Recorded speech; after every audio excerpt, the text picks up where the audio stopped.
Welcome to Sober Sunrise, a podcast bringing you AA speaker meetings with stories of experience, strength, and hope from around the world.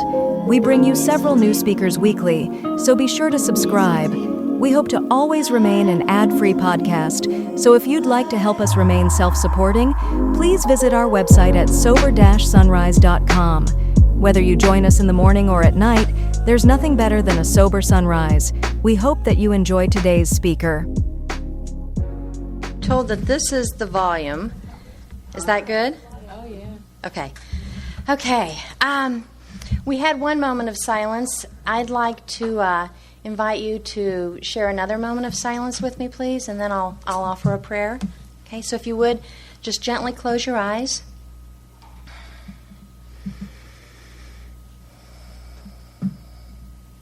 As we settle into the stillness,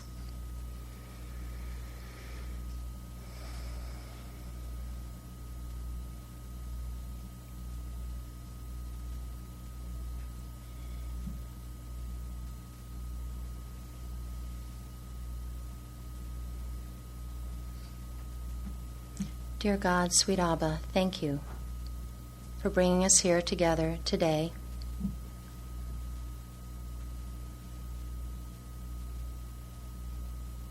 Help us remember that we are exactly where we are supposed to be.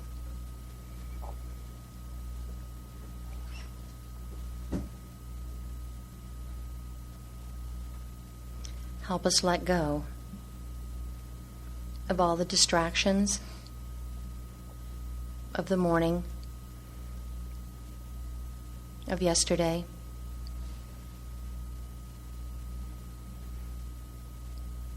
Help us let go of all the distractions of later and tomorrow.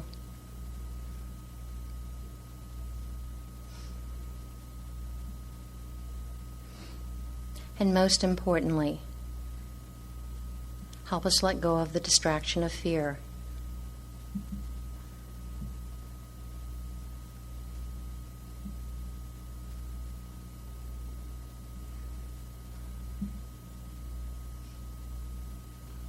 Let us know that we are safe with one another, from one another.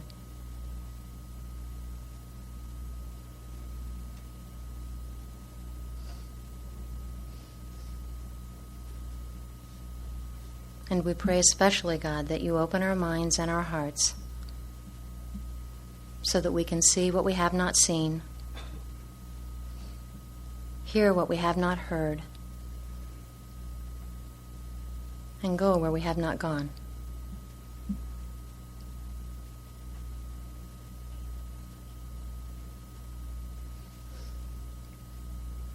We do not invite you in. You need no invitation. Rather, we pray for the ability to become more aware of your presence.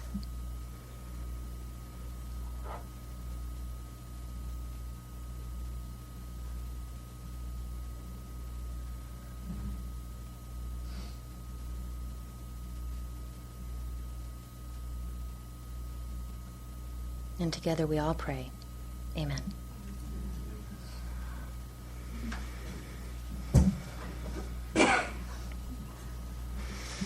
Thank you. And I have to thank Allison for inviting me, and Al. For those of you who weren't around yesterday, this man can cook. But they've opened their homes to so many of us and made this weekend possible, and I just am so grateful for that. Thank you. And it's so wonderful to see so many faces, so many young faces here today. That just truly blows me away. I began drinking when I was 15, and if anyone had suggested I had a problem, I would have walked away from that. I didn't even know AA existed until my late 20s. Didn't even know it existed. My name is Linda Risley. I am an alcoholic, and my sobriety date is October 17th, 1989. And I was 31 years old when I got sober, or when God got me sober. I almost died getting there. What we're going to do today, I really don't know, but I think what we're going to do today is I'm going to share with you my experience with the steps. The steps being the program of recovery that Alcoholics Anonymous offers. The steps aren't all that Alcoholics Anonymous offers, however. In the front of our books, we used to have a circle and a triangle. We don't have it right now. We will have it again later, but we used to have a circle and a triangle. And do you do tokens in this area? Okay. And the tokens have the circle and the triangle, and we have our 3 legacies on there: recovery, unity, and service. And I feel very blessed to have been introduced to all 36 principles, and they are all so important in the way I live today. I absolutely had to have the 12 steps. The 12 steps are what enable me to live, because sobriety is painful. Okay, sobriety is why I drank. Okay, it's very, very painful. The steps give me a way to live sober. The traditions are a set of principles that allow me to live with you happily. And the concepts are a set of principles that show me how to serve and how to allow others to serve. And they just, it all blows me away. It just blows me away. And there's so much yet to learn. But we do have, and I heard that most of us are alcoholics. Some of us still don't know, and that's okay. Some of us may not be alcoholic. And you know what? I think it's just as important to understand if I'm not an alcoholic as it is to understand if I am. It's critical, because until I understand the first step, the rest are going to be meaningless. And the first step is we admitted we were powerless over alcohol, that our lives had become unmanageable. We have 4 chapters in our basic textbook that address the first step. 4 chapters, beginning with the doctor's opinion. And then we've got Bill's story.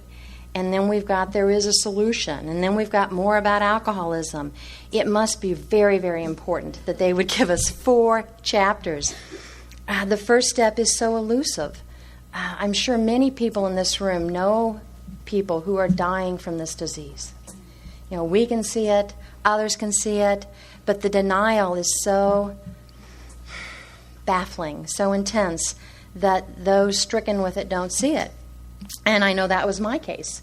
I was dying from the disease of alcoholism and didn't have a problem. You had a problem, and I had a problem with you, but I didn't have a problem. The first 4 chapters, which include the doctor's opinion, help me understand, with the help of people like you, just what this disease of mind, body, and spirit is all about. And the way I understood it at the beginning was I just simply didn't.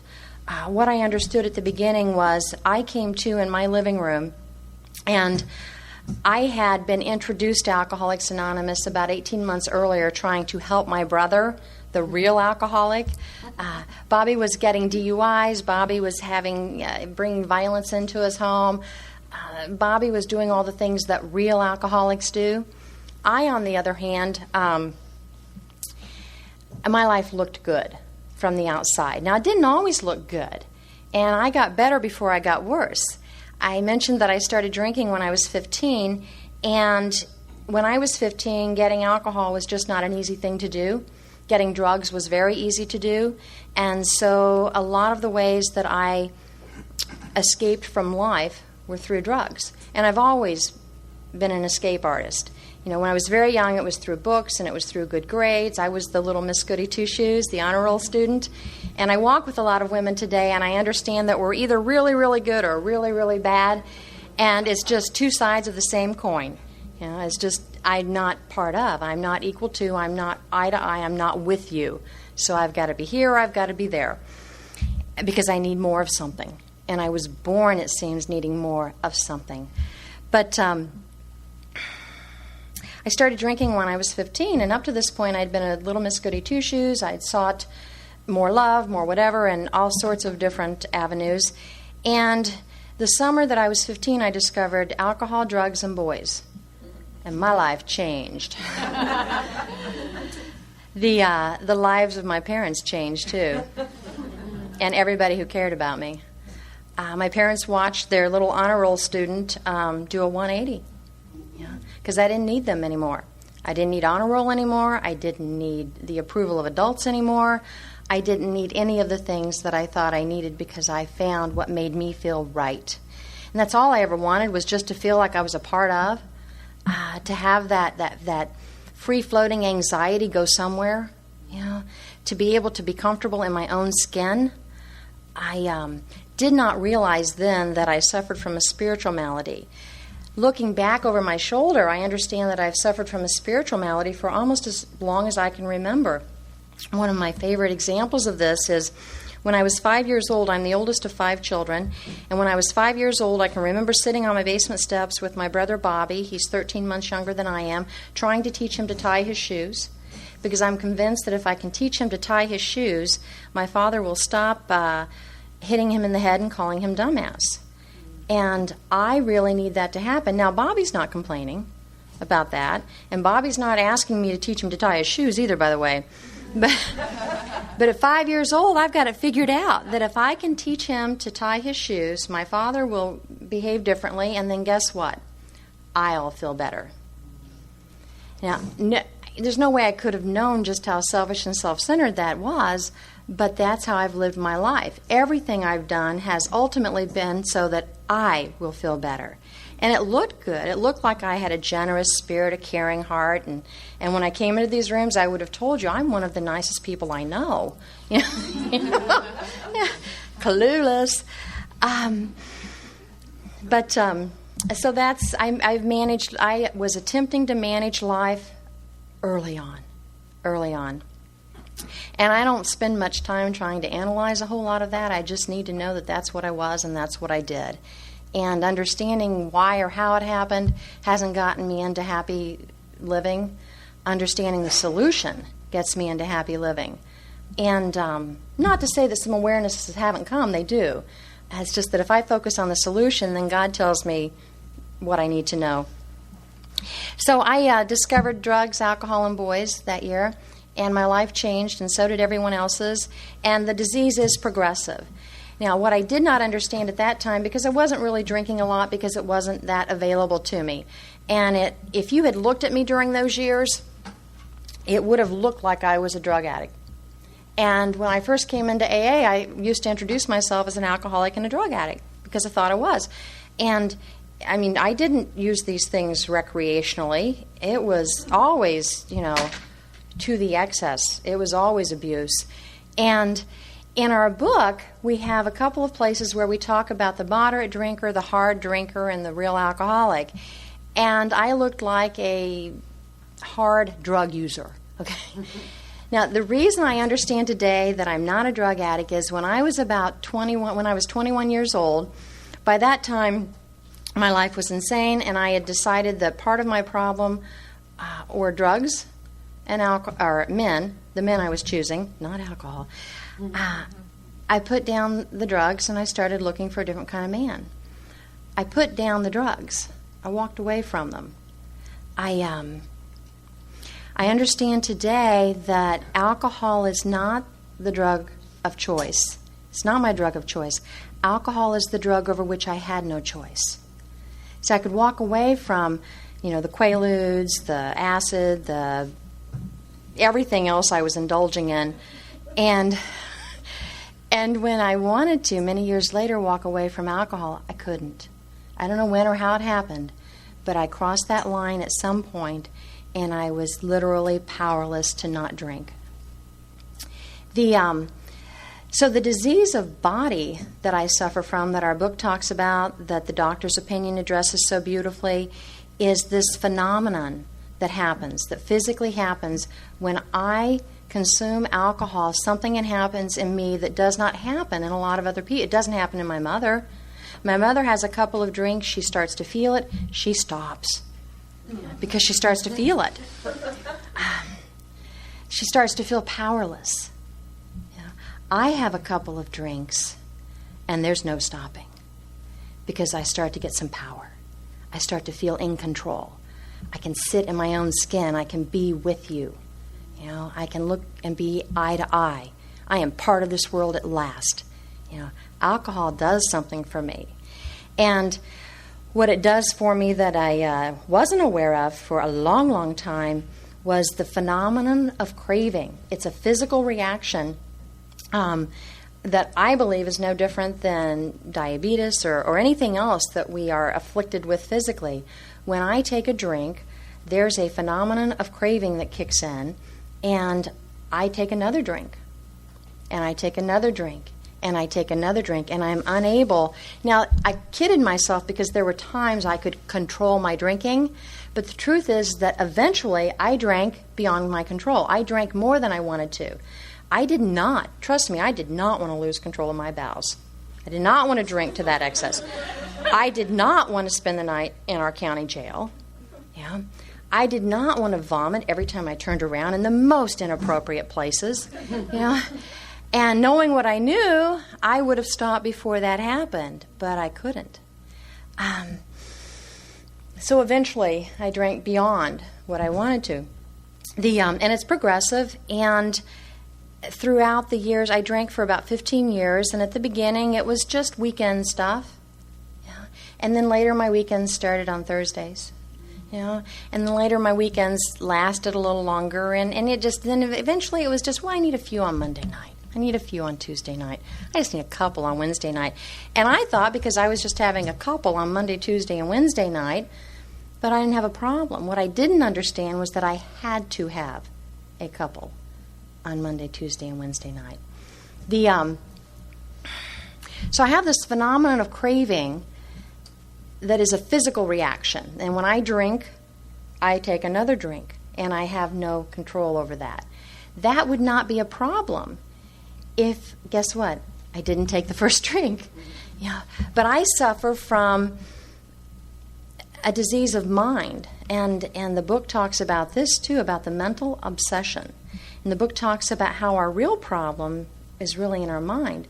Because if I'm allergic to penicillin, and I discovered this when I was 8 years old. I have not once thought, I think I'll go take some penicillin and see what happens this time. It just doesn't even enter my mind. But with alcohol, it's a different story. I have the mental obsession, and regardless of my past experience, and I mentioned some of it, and I've got lots of drama and trauma. And my drama and trauma is not what makes me an alcoholic. My drama and trauma, if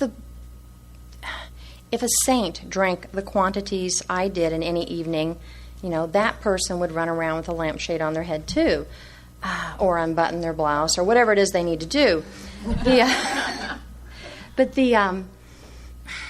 I've got a mind that tells me, regardless of my past experience, regardless of the fact that I did lose control of my bowels, regardless of the fact that I did spend a night in jail, regardless of the fact that I broke the hearts of everyone that cared about me, regardless of the fact that I got into the van with those 3 men that I didn't know because I needed another drink and I sold my soul for it, regardless of my past experience, I've got a mind that tells me stone cold sober. And here's my insanity, sober. I've got a mind that tells me, this time, it'll be different. This time it'll be different. And I take the first drink. And I do that sober. That's the nature of my insanity. So, and I have no control over that. I got to a point where I didn't want to drink. I was looking out my living room window every evening watching the happy people walk with their children and their pets up and down the street, and I thought, tomorrow I won't drink, and tomorrow I can be like that too. And tomorrow came, and I couldn't not drink. And for those of you who have been there, that's a despair. That's a loneliness. That's a horror that is in and of itself a blessing.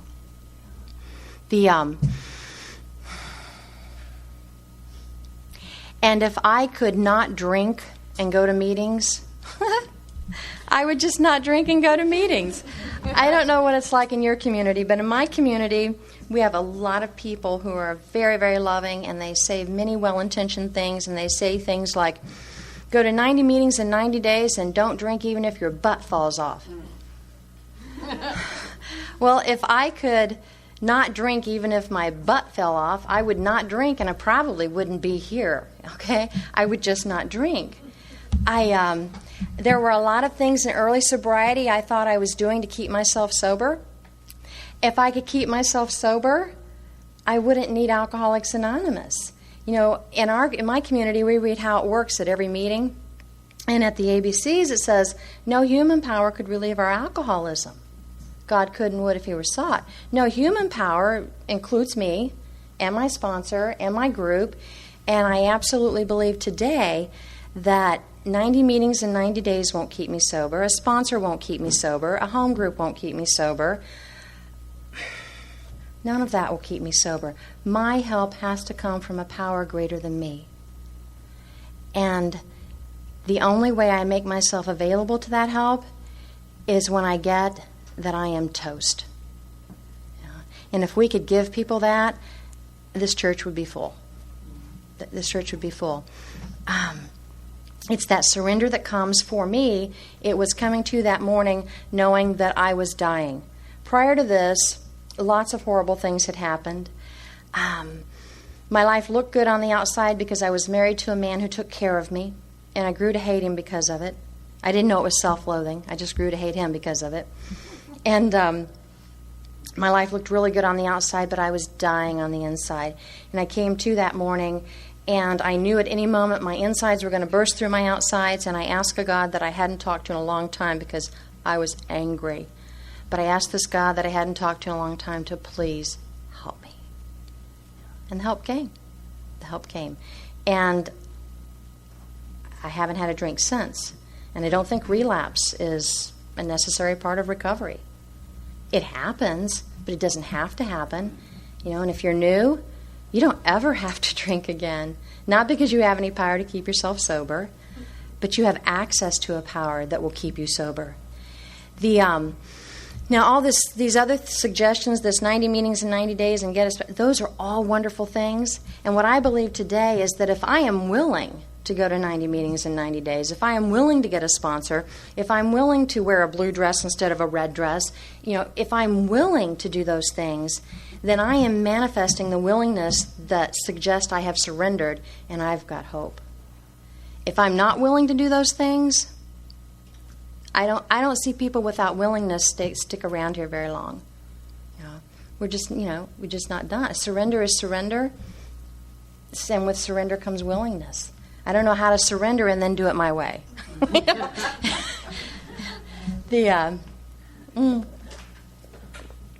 then I have this. So I have this disease of mind, body, and spirit, and I've got 36 principles. I've got the 12 steps that treat my mind, gives me a new mind. I've got the 12 traditions that treat my body. And by that I mean the phenomenon of craving's still there. I don't play around with alcohol. But the body I bring into these rooms, the 12 traditions teach me about unity and how to live with you and how to be with you. Not only comfortable in my skin, but sitting next to your skin. And I didn't know how to do that. You guys scared me to death. Okay?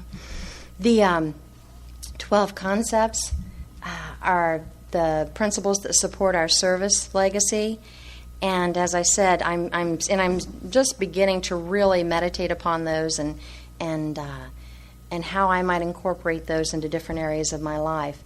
But I think they're very, very important. But anyway, I'm here today to share with you my experience with the steps. And that first step, I don't know how we get there, but I know that when we get there, we've got hope. You know, and it's the despair, and it's the hopelessness, and it's the willingness. You know, the willingness to say, I'm toast, I can't do it. I am powerless over alcohol, because no matter how I try or what I try, I drink no matter what. I am an alcoholic who drinks no matter what. And what I understand today is that morning, back in 1989, this God that I don't understand answered that prayer. He answered that prayer. The obsession to drink was removed by something bigger than me. But then I'm left with me. I'm just sober and I don't know how to live. I don't know how to live.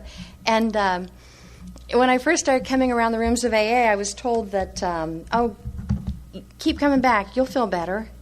What they didn't tell me was that I would feel everything better. The pain, the agony, and the isolation. I felt it all.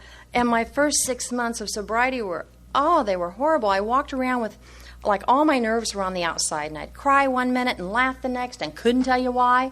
I went mute. I couldn't talk in meetings.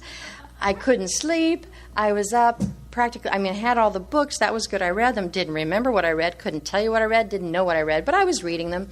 And I was just stark raving nuts. And somehow, one day at a time, I came to the meetings, and I felt okay for that 1 hour.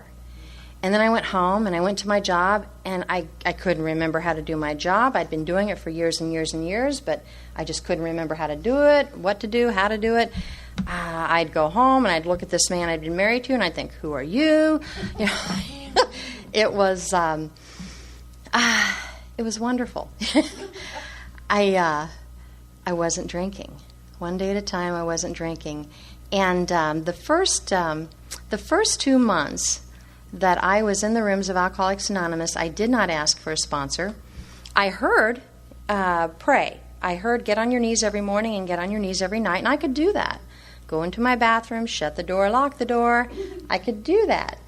I've been doing it ever since. And but then I did finally approach a gentleman in our meetings, a beautiful man named Armand, and I asked him if he'd be my sponsor. And bless his heart, he looked me straight in the eye and said, no, honey. He said, I'll be your friend, but you need a woman sponsor. And I am so grateful to him, because that's exactly what I needed. But I didn't know how to do that. And so I started, watching. And there were all reasons, well, I might ask her, but.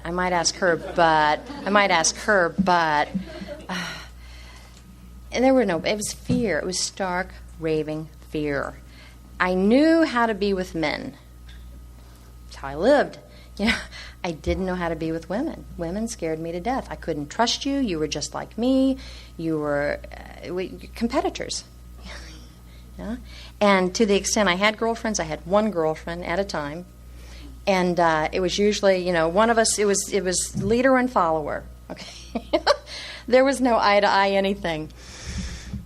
So anyway, I got into a lot of pain, and I was at an alcothon, and, everything good comes to me with a prayer. And I remember just being 2 months sober and just in such excruciating pain, and I knew I needed help. And there were 5 other guys. It was the middle of the night. This is like a 24-hour meeting thing, New Year's Eve. And I just said another prayer. I said, God, help me ask the next woman that walks through that door to be my sponsor. And he sent exactly the right woman. And when I asked Janet, she didn't say yes, she didn't say no. She handed me her telephone number and said to give her a call. That was the last thing I wanted to do. Yeah. Tell me yes, tell me no. Don't make me pick up the phone and call you. It took 5 days. I didn't know what to say. So I finally said a prayer. I picked up the phone. She knew what to say. So if that telephone's weighing about 2,000 pounds, pick it up anyway. The person on the other end knows what to say. Janet began to take me through the big book of Alcoholics Anonymous, our basic text. And we've got a lot of wonderful literature. And it's, in fact, when I take ladies through the book, we start literally at the cover page, but there's also a page called Other Books, and it lists all the conference-approved AA, General Service Conference-approved literature. And I refer to it as a reading list. I think it's also very important.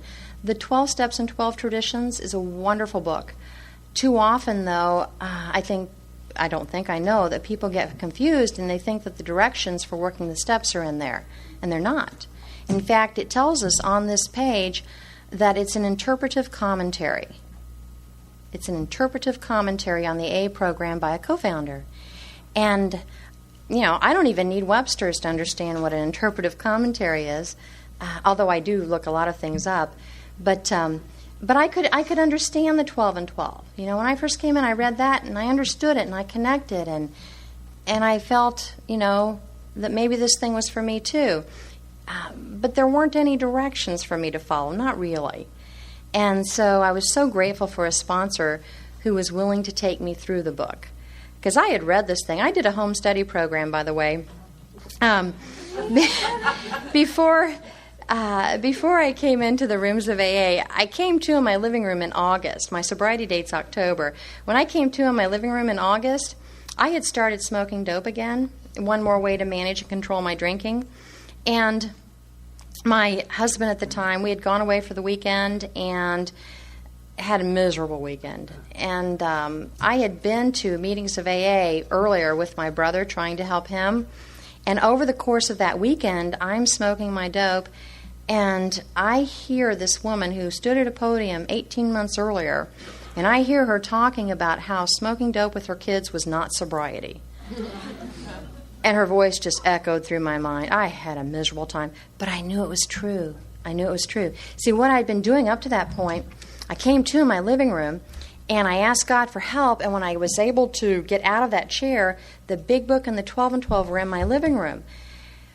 They were in my living room because the man I'd been having an affair with had left them there. Now, I'm not proud of any of this, but this is who I was. And this is not who I am today, and that's the miracle. But who I was I was married to a beautiful man, a good man, and a friend of the family, a very close friend of the family that was in our home often, was the man who really understood. And he was a good drinking buddy, and I had been trying to get pregnant, and I had an ectopic pregnancy, and it's all kinds of trauma and drama, but he understood, and he was there for me, and it's all about me. But he was trying to get sober and had left those books there. And see, God loves us so much. God loves us so much that the moment we turn and ask for help, the help is there. He will use everything available. He will use everything available. That's been my experience. So anyway, I came to, and those books were there, and I picked the big book up, and it opened to chapter 3, and I read it, and I understood it, and I knew that the nature of my insanity had a name, and it was called alcoholism. And even importantly, I knew that there was hope and that there was help. And so what I did, I didn't come to meetings or anything like that. I went to our central office because I knew this guy would be coming back for his book. And I went to our central office, and I bought the big book, the 12 and 12. I saw they had pamphlets. I bought some of those. I made it very clear that these were for a friend. And I went home and started my home study program. And what I did was, I didn't drink, but every night I rolled a joint and I studied. And I worked. I don't recommend this. Please understand, I do not recommend this. It was very painful. But I started working the steps in my head. And every time I had worked one, I drew it on some sketch paper with colors, and that's how I worked the steps. And I got up to the 9th step, and I was going to make amends. And he and I were going away, Charlie and I were going away for our 8th wedding anniversary, and I was going to make amends, which meant I was going to confess. And I knew that by confessing, he would see what a horrible person I am, and he would leave me, which is what I wanted anyway, and I wouldn't have to take any responsibility for making that decision. Now, I didn't get all that at the time, but I get it now. God kept me quiet. Instead, my head was filled with this woman from that AA meeting 18 months earlier talking about smoking dope with your kids isn't sobriety. And I knew she was telling the truth. And so I went home, I rolled everything I had, and the following Monday morning became my sobriety date, without anything in my system. And then I came to meetings. So I am a sometimes slowly. So in October of '89 is when that began. New Year's Eve was when I got a sponsor, and Janet began to take me through the big book of Alcoholics Anonymous. And like I said at the beginning, all I understood about the first step was that I was toast. I was dying, and I needed help. What I understand today is the first step is not just for newcomers. There's no question in my mind today that I'm powerless over alcohol. And to tell you the truth, alcohol just really isn't an issue in my life. I am free. I'm free. I'm free to go anywhere, do anything, and I'm not going to get struck drunk. And that's by the grace of God. However, I still try to manage my life. I still try to manage my life because I have this spiritual malady. And Janet, my first sponsor, summed it up so beautifully. Early on, she said, honey, she always called me honey, you need a name tag that says, hello, my name is Linda, not God. Like, what are you talking? I didn't get it. But I understood enough about the first step that I had the surrender, and I was willing, and I would have done anything that woman said. And I did do anything she said. The second step, at the beginning, came to believe that a power greater than us could restore us to sanity. I thought that the second step was where I was going to be restored to sanity. And I didn't understand why I still felt so squirrely. And thank goodness for sponsors and folks like you, because you helped me understand that I am not restored to sanity at the second step. I am restored to sanity at the 10th step. And that's where the promise of sanity is. By the time I get to the 10th step, it says that sanity will have returned. And I'm a more child. I want it now. There's a beautiful chapter 4, We Agnostics, that it's so rich. I still learn so much from it. And one of my greatest blessings truly is the beauty and the blessing of being able to walk with other women through these steps, because it comes alive every time I open the page. And in chapter 4, it starts off with one of the best summaries of the first step. It says, if, when you honestly want to, you find you cannot quit entirely. Entirely, by the way, means entirely. I thought, well, I can quit for a while. No, it doesn't say that. So if when you honestly want to, you find you cannot quit entirely, or if when drinking you have little control over the amount you take, I was only going to have 3. You're probably alcoholic. And if that be the case, go to 90 meetings in 90 days. No, it doesn't say that. It doesn't say. If that be the case, you may be suffering from an illness which only a spiritual experience will conquer. Am I willing to embrace that idea? Yeah. Now, at the beginning, I could not have told you, oh, yes, I believe that I suffer from an illness which only a spiritual experience will conquer. I couldn't have told you that. What I could have told you was, I'm dying and I want help. I cannot live like this any longer.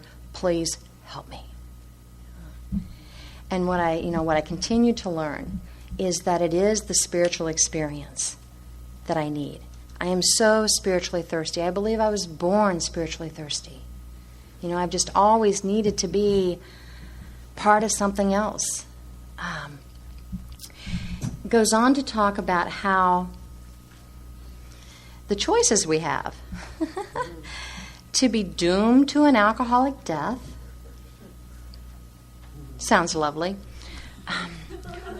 or to live on a spiritual basis are not always easy alternatives to face. Why would that not be an easy alternative? I've held the hands of loved ones who have died, and if I had told them, you're going to be doomed to a death from cancer, or live on a spiritual basis, and do you think they would have hesitated? No. Only people like us will hesitate. It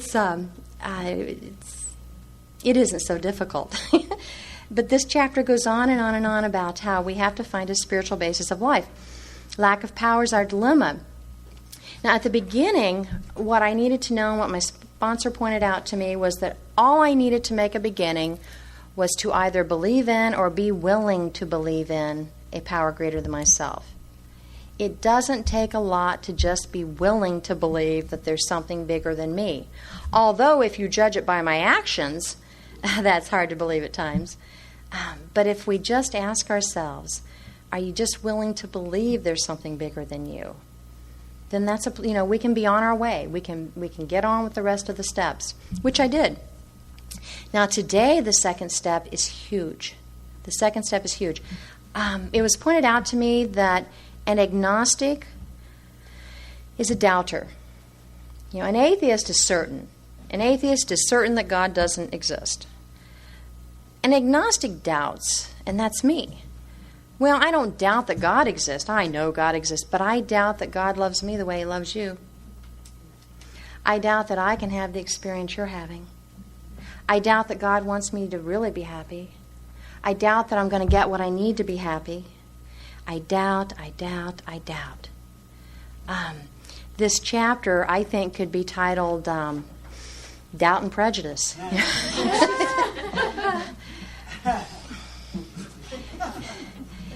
And throughout this chapter, it continues to suggest that we set aside prejudice. Set aside prejudice. And it was explained to me that prejudice is a prejudgment. It's an old idea. And I came in here with some really squirrely ideas about God. I believe that because when I was 17, I met the first man of my dreams. He was 10 years older than me. I was in the hospital with hepatitis. This is a year after having open heart surgery. And I'm in the hospital with hepatitis, and I meet Barry. And Barry was there with a broken leg. Barry was affiliated with a motorcycle club. And Barry was exotic. And Barry noticed me. And that's really all it took. And so at 17, when I went home from the hospital, I packed my bags. I told my father I was going to spend the night with a girlfriend. I left, and I never went back. That's what I do to the people who care about me the most. And I moved in with Barry, and Barry didn't have a typical job. Barry engaged in retail transactions from home. I had arrived. And it was insane. And there was all kinds of drama and trauma. There was abuse of every sort. I didn't know until then what it was like to have a gun pointed at me, my face. I didn't know what it was like until then to be beat with a belt. I've got scars to prove it, and yet I kept going back. Tell me about insanity. But what's really important about that period of time is, I mentioned I have 3 brothers and a younger sister. I sold my brother Bobby a large quantity of drugs, believing that he would share them with me, and he didn't. But he had a horribly tragic experience. He overdosed, and he was in bad shape. It tripped a switch in his mind that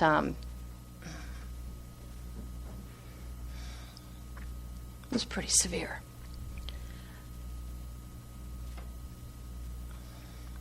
Shortly after that, and he had no business driving, but shortly after that, he and my other brother John got into a truck, and they headed north. And that night, I get a call from my father that there was an accident.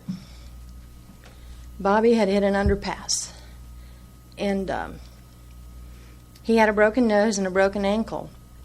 But my brother John was killed instantly. His skull was crushed. And it took the emergency personnel 3 hours to saw the truck open. And they reported that during that 3 hours, Bobby was conscious. And he just kept repeating, "Get my brother, get my brother." Well, when I hear about this, I can go there. But I don't know how to feel that. I don't know what to do with that kind of grief, with that kind of guilt, with that kind of sorrow. I don't know how to feel. And so I did what I'd always done. I run and I numb. I get a drink and a drug and I shove it down deep. Well, based upon that experience, I didn't know for many, many years that God's getting me back. See, I had this idea that God's getting me back, and I deserved it. I deserved it. By the way, we buried my brother. My parents did the most horrible thing a parent has to do. They buried a child. And I showed up physically, but I was not present. I was not present for my parents. I was not present for my brothers. And this little girl, Cindy, who was, she was my sister child, I was not present. We buried my brother. I did it with a drink, and life went on. But that was one of the ways, and there were many others. I formed ideas about God based upon my experiences and conclusions I drew. Nobody told me God's out to get you. Nobody told me He's going to punish you. The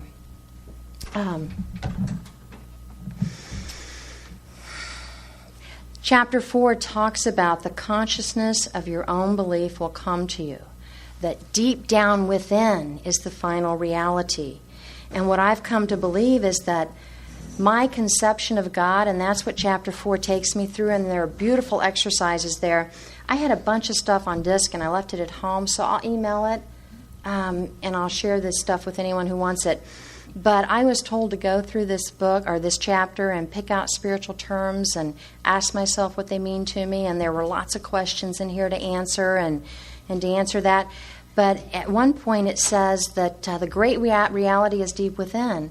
And see, I didn't have a conception of God. I really didn't. I didn't know what it was. I knew what I thought the church said. I knew what I thought my parents said. I knew what I thought my husband said. I knew what I thought based upon nothing other than this mind. This mind that said, it'll be different this time. And what I've discovered and continue to discover with the second step is that the great reality does lie deep within. The conception of God that I am to embrace is already within me. The way I discover that is through the steps. I become free of the lies and the old ideas. And Chapter 4 says over and over again, we beg of you, set aside the prejudice, set aside the old ideas. And I was told that I didn't have to throw them away. And I have found that, there are many of us in the program who grew up in a very organized religious environment.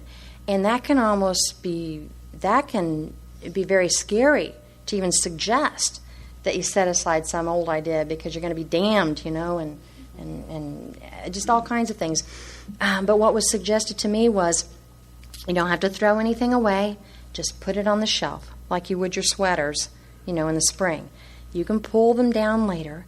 But if I am willing to just set aside my old ideas, maybe the consciousness of my own belief will come to me. And it does. And it continues to, but it doesn't come because I sit and think about it. And I wanted that. I thought, well, if I just think hard enough, maybe I'll understand God. It didn't happen that way for me.